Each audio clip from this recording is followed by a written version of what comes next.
J'ai le plaisir de vous accueillir pour un nouveau JT sur l'hippodrome de Toulouse en ce mercredi 23 février où nous enregistrons le jour de réunion PMU. Au menu de ce journal, nous allons vous parler de Doha avec le triomphe des ambassadeurs du Sud-Ouest, de la rentrée des classes des galopeurs, ce sera dimanche sur l'hippodrome de Bordeaux-le-Bouscat, et également les partants à venir d'Éric Audebert et Gaël Metzler. Voici le menu du 75e JT de la Fédé.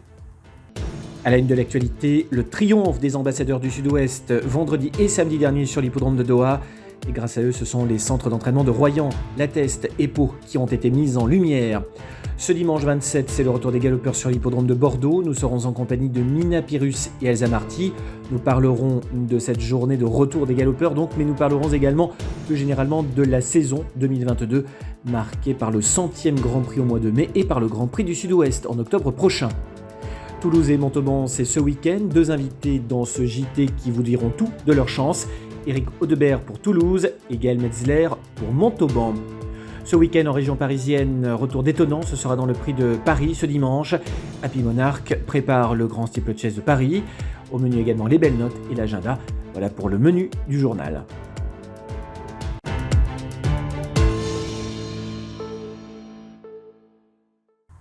À la une de l'actualité donc, Doha avec le triomphe des ambassadeurs du Sud-Ouest. Ça a commencé vendredi soir avec un groupe 2 remporté par Christophe Ferland. Ainsi plus généralement, c'est Royan, La Teste et Pau qui ont été mis à l'honneur. Résumé. Carton plein pour le Sud-Ouest le week-end dernier à Doha au Qatar. On commence par vendredi où Pau Alto, entraîné par Christophe Ferland à La Teste, s'est offert l'Irish Marketing Cup au niveau groupe 2 sous la selle de Maxime Guyon. Pau Alto venait de gagner à Cagnes-sur-Mer. C'est son plus beau fleuron, lui qui comptait une victoire de groupe 3, le prix La Force à l'âge de 3 ans. 24 heures plus tard, nouveau festival des Frenchies. Coup de 3 pour Maxime Guyon et après La Teste, c'est Royan et Pau qui sont au sommet. Royan d'abord avec le succès de Lady Princess, entraîné par Thomas Fourcy. Lady Princess s'impose dans l'Amir Sword, un groupe 1 pour pur sang arabe appelant en découdre sur la distance de 2400 mètres. Elle est la première jument entraînée en France à remporter cette épreuve au Qatar pour cette race de chevaux. Lady Princess remporte à 6 ans son 6e groupe 1 en 14 sorties. المفضل للخيل العربية الأصيلة. ألف مبروك للمالك خليفة بن شعيل الكواري. ألف مبروك للمالك خليفة الذي صبر ونال. ألف مبروك وفعلها الكواري. Pur sang arabe toujours et coup de 2 pour le palois François Rowe. Ce dernier scelle victorieusement le 4 ans Samla dans la Qatar International Cup sur 1600 mètres sous la selle de l'inarrêtable Maxime Guyon. C'est la deuxième victoire de groupe 1 du poulain qui s'était déjà imposé en juin dans la Coupe de France des chevaux arabes. To number 13, Samla, trained by François Rowe, and again another winner for Maxime Guyon.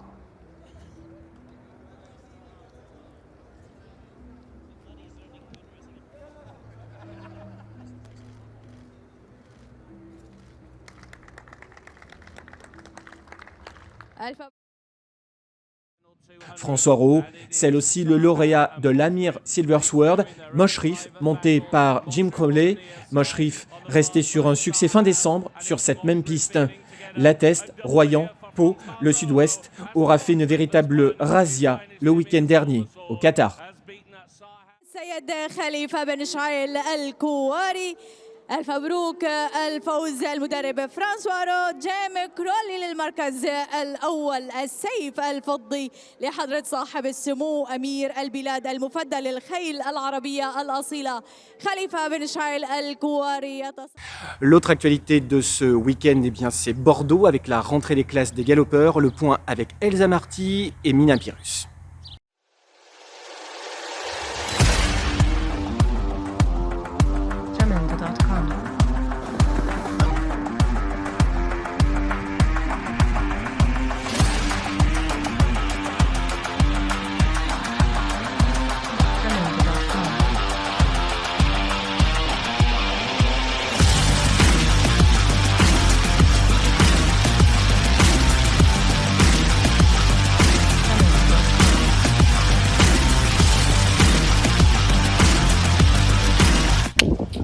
Reprise des courses au galop ce dimanche 27 février à Bordeaux avec une réunion nationale.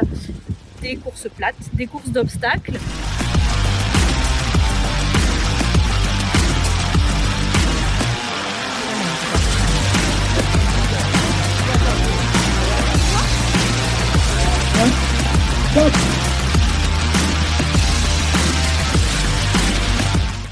Il y a eu un petit travail comme d'habitude d'entretien des pistes durant cette intersaison, parce que mine de rien on a arrêté que fin novembre, donc ça nous laisse pas beaucoup de temps pour travailler dessus, mais tout le travail qui est fait en amont, notamment l'été, paye en suivant sur l'hiver.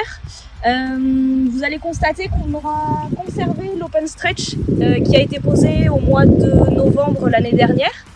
Il va rester en place normalement pour les réunions peut-être jusqu'à fin mars. On reprendra début avril pleine piste, ce qui nous permettra d'avoir une piste neuve, notamment pour les belles courses à venir en avril et les grands prix du mois de mai.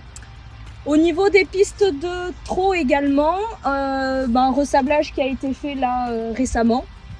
Et puis l'entretien régulier, comme d'habitude, afin de pouvoir satisfaire au mieux les professionnels, à la fois sur nos pistes en herbe et sur nos pistes en sable.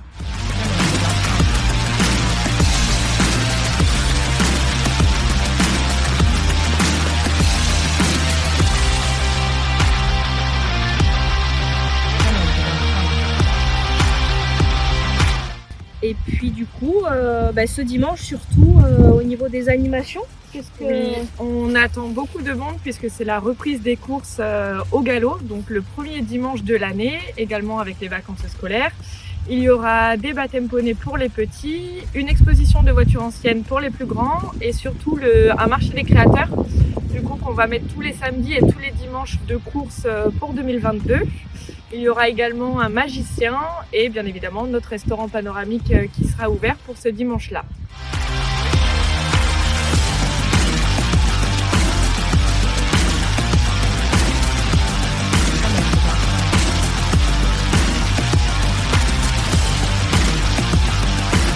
Et pour faire un focus sur les dates clés de 2022, nous allons avoir le Quintet Plus le lundi 25 avril. Nous allons également avoir le samedi 28 mai le 100e Grand Prix de Bordeaux qui sera couplé avec une étape du défi du galop. Et nous aurons également ce jour-là le Derby du Midi. Un petit peu plus loin, nous allons avoir le 16 octobre la finale du GCSO à l'hippodrome de Bordeaux-le Bouscat. Et nous allons avoir le Quintet Plus de Trot le lundi 14 novembre.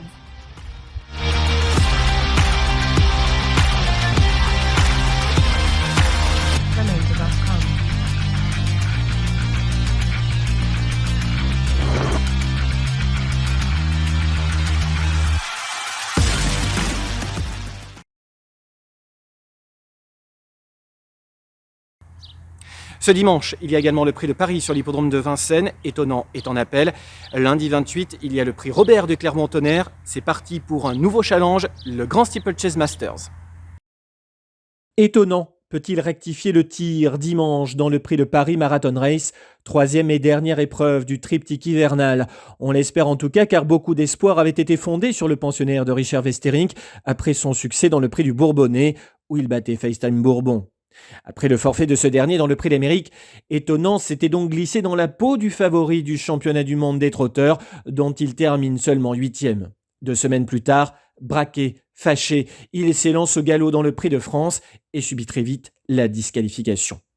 Loin du tumulte, Étonnant s'est préparé à Cathy chez lui dans les Landes, à lui de redresser la barre dimanche. Lundi 28, direction Auteuil, c'est le prix Robert de Clermont-Tonnerre. C'est parti pour un tout nouveau challenge, les Grands Steeplechase Masters. L'hippodrome d'Auteuil accueille l'élite de l'obstacle. Dans les Grands Steeplechase Masters.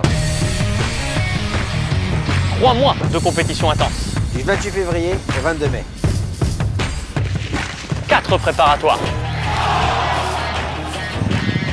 Pour un seul objectif. Le rendez-vous incontournable de l'obstacle. Le Grand Steeplechase de Paris. Pour la plus grande course de l'année en obstacle, 6000 mètres à parcourir, 23 obstacles à franchir. Grand sport du grand spectacle. Quelle course! Quelle arrivée étourdissante. Il s'impose et reste invaincu. C'est un extraterrestre. Merci! Nous vous donnons rendez-vous sur les réseaux sociaux de France Gallo Pour vous faire vivre de l'intérieur les Grands Steeplechase Masters.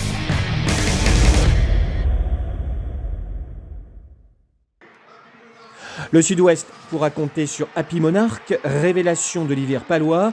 Le pensionnaire de François Nicole s'est imposé dans le 135e Grand Prix de Pau, son premier groupe. Le prix Robert de Clermont-Tonnerre constitue un premier objectif pour ce fils de Saint-Dessin. Il y a des courses au trot ce samedi sur l'hippodrome de Montauban, course au trot également dimanche sur l'hippodrome de Toulouse, et c'est en PMH pour vous aider à faire le papier si vous avez la chance de venir sur ces deux hippodromes. Voici donc des informations de Gaël Metzler et Eric Audebert, nouveaux venus dans ce JT. Donc dimanche, nous aurons 3 partants. Dans le prix des Corbières, pour 3 ans, on aura Joyeux au mineur. Il y a un bon petit cheval qui manque de force. J'ai du mal à le régler dans la bouche, sinon je pense qu'il aurait gagné l'autre jour à Bordeaux. Donc on va essayer de remédier à tout ça pour dimanche. Le cheval est bien, il a bien travaillé et il sera amené par Frédéric Closier, car je suis appuyé. Voilà. Et ensuite nous aurons le Gix Découvre, une pouliche qui trotte, qui est un petit peu nerveuse mais qui trotte. J'avais prévu de débuter à Auch, mais bon, j'avais qu'elle dans le camion. Et puis Auch, disait qu'on se tape à mon numéro en deuxième ligne à l'extérieur, ça ne me plaisait pas trop. Que là, ça sera déjà un peu moins grave sur une grande piste comme Toulouse. Donc si elle fait sa course, elle aussi devrait être à l'arrivée. Bon, enfin bon, ça reste des poulains, elle n'est pas à l'abri de faire une faute. Voilà, mais bon, les deux ont bien travaillé. Et puis ensuite, dans le prix de Cru Cabarde, on aura normalement Itsatsu qui fera une semi-rentrée avec Loris Audebert. Voilà, le cheval est pas mal, mais enfin bon, il va avoir besoin d'une course ou deux avant d'être compétitif à mon avis. Voilà, bonne journée.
Bonjour, samedi nous allons aller à Montauban, la journée des réclamés avec ce petit Jaco d'Alsace. Jaco, c'est le propre frère d'Anatsi d'Alsace. Il avait débuté à Agen, il avait eu un petit problème d'allure, sinon il aurait été 4e. Il a été disqualifié, certes un tout petit peu sévèrement, mais normalement avec un petit passage au stand par le veto, on a remis tout ça d'aplomb. Et normalement, j'espère bien pouvoir prendre une petite allocation. On va pas chercher à trop en faire, mais qu'il apprenne à courir et le sauver au gain.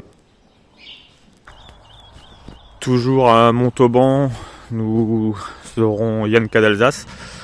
Yanka, en ce moment, elle est très régulière, pratiquement toujours à l'arrivée de ses courses, avec une bonne pointe de vitesse pour finir. Là, on va la présenter à 25 mètres. Le taux de réclamation il est un peu plus élevé qu'en tête. Normalement, si elle a un bon parcours et qu'on attend le dernier moment, qu'elle place sa pointe de vitesse, je pense que sa place peut être à l'arrivée. Il faut noter que c'est la sœur de Jaco aussi.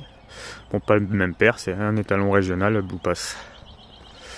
Ce sera tout pour les partants de samedi. Et après dimanche, nous irons à Toulouse. Avec Isonto du Sac. Bon, Isonto, normalement ça devait être sa course visée. Mais la dernière fois, il n'est pas convaincant dans le dernier virage à Toulouse. Il a perdu beaucoup de terrain et beaucoup de temps. Il a tracé une belle ligne droite. Là sur 2007, il devrait être plus à son avantage. Mais à droite, c'est quand même assez compliqué pour lui. Bon, Yann 4 est devant ton pote là. Et ouais, alors on va essayer juste d'avoir un petit parcours gentil et juste de faire la dernière ligne droite. Éviter d'en faire trop pendant le parcours. Et normalement, il sera revu le 8 mars à Cagnes où il bénéficie d'un bon engagement. Voilà, ce sera tout pour mes partants du week-end. Voici maintenant l'actu en bref. On vous parle notamment de la grande forme du tandem Macaire-La Jeuneste et de la grande forme également à Cagnes-sur-Mer de Jean-Claude Rouget.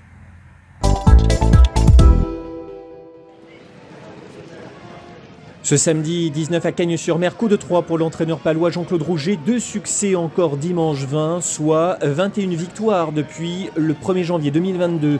Parmi les succès à retenir de ce week-end, celui d'Intuitu, deuxième en débutant sur ce parcours. Ce fils d'Almanzor, ancien vainqueur du Jockey Club pour le maître entraîneur palois, ouvre ici son palmarès pour sa deuxième sortie publique. Il devance son poursuivant immédiat Circo Massimo par 5 longueurs d'avance. Comme nous le rappellent nos confrères de France Cyr, le poulain est un petit-fils de Janet, lauréate de 2 groupes 1 aux États-Unis. À noter qu'Intuitu est engagé dans le prix du Jockey Club. En ce début d'année, un tandem marche du tonnerre, c'est le tandem royanais Hector de la Jeunesse, Guillaume Macaire qui carbure à plein régime. Après un coup de 3 le 19 février à Fontainebleau, rebelote 5 jours plus tard avec un coup de 4 à la clé. Tonguetide, Lounonantais, Beaucharentais et Fandango portent de 8 à 12 le nombre de succès de ces 2 associés, le tout en 32 partants seulement. Au nombre de victoires, ils égalent Daniel Amélé, 12 succès. Ils sont au 7e rang au classement provisoire par gain, devancé par François Nicole, Daniel Amélé donc, Patrice Quinton, Gaby Linders, David Cotin et Erwan Graal. Le match ne fait que commencer. En bref, toujours ce samedi, c'est la Saudi Cup, l'épreuve la plus richement dotée de la planète avec 20 millions de dollars à la clé.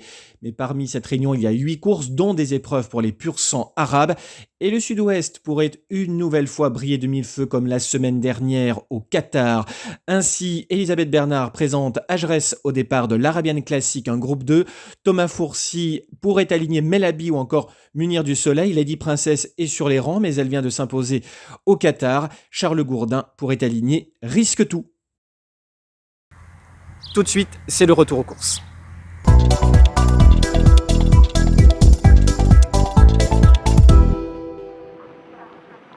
On démarre ce retour aux courses avec Agen, samedi 19, journée de coup d'envoi du circuit des grandes épreuves du Sud-Ouest, édition 2022.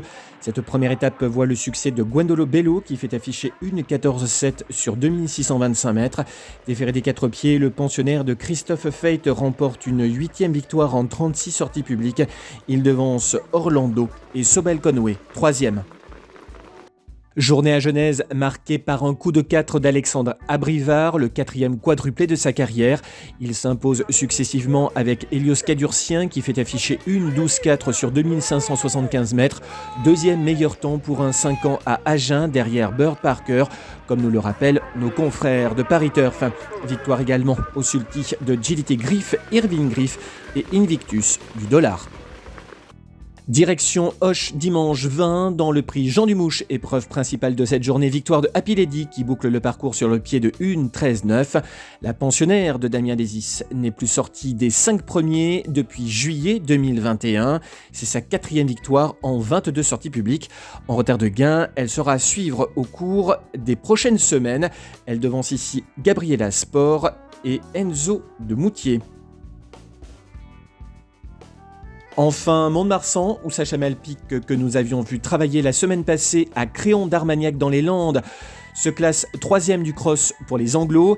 Victoire de Bort des Arachises par 6 longueurs et demie sous la selle d'Erwan Bureler. Frascati-Lagarde est encore 2e. Cette fois-ci, la selle n'aura pas bougé.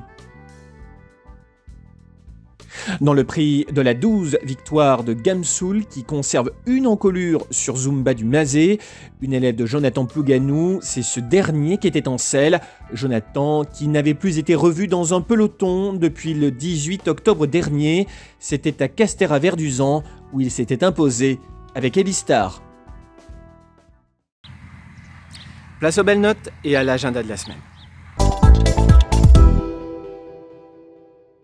La réunion de samedi dernier à Agen ainsi que Auch ont été riches d'enseignements. Nous vous conseillons de suivre dans les prochaines semaines Diamant du Parc, Feeling Mélois ou encore Feria du Metz qui n'en restera pas là.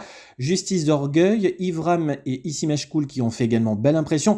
Idan Alpha, Gwendole Bello qui sera à suivre tout au long de la saison dans le GCSO et Jean Taline. En obstacle, suivez Zumba du Mazé qui a été battu de peu à Mont-de-Marsan.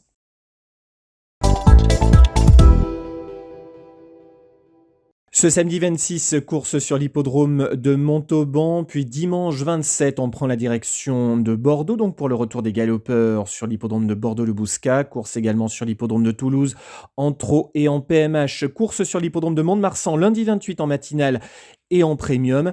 Et la semaine prochaine, vendredi 4, on retourne à Bordeaux avec les galopeurs. Dimanche 6, course sur l'hippodrome d'Agen avec la deuxième étape du GCSO, le Grand Circuit du Sud-Ouest.